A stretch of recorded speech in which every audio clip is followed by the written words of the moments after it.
একটি পথ সারমীয় বাচ্চা মারা যায়।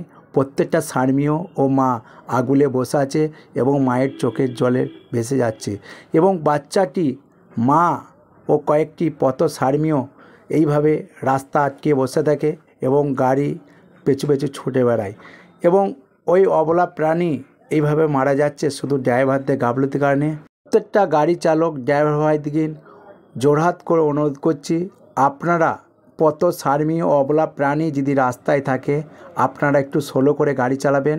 এদের দেখার মতন কেউ থাকে না এবং যদি অ্যাক্সিডেন্ট হয়ে যায় ওদের চিকিৎসা করা এবং সেবা সেবা করার মতন কেউ থাকে না। একমাত্র যারা পশুপ্রেমিক তাদের যে কতটা কষ্ট হয় আপনারা হয়তো জানেন না। এইভাবে অবলা প্রাণী রাস্তায় যদি পড়ে থাকে তাহলে প্রাণীগুলো এভাবে আটকে বসে থাকে এবং এই পথ সারমীয়টা আমাকে খবর দেয়। আমি প্রাণীটিকে তুলে নিয়ে তার সমাধিস্থ করি। আমার নাম আমির শেখ, পশুপ্রেমিক।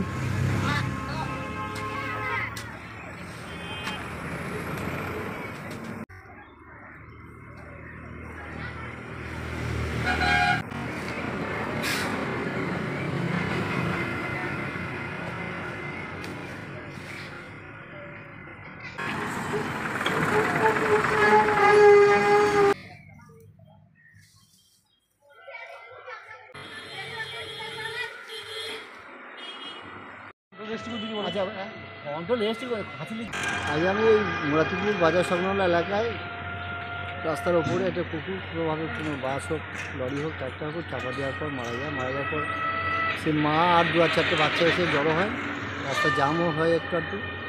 আমির ভাইকে খবর দেওয়ার পর আমির ভাই এসে সেই কুকুরটার সমাধান করে রাস্তাটা ক্লিয়ার করার ব্যবস্থা করবে। এই আমরা যখনই আমির ভাইকে ডাকা হয় উনি এইসব ব্যাপারে সহযোগিতা করে পরিষেবা দেন।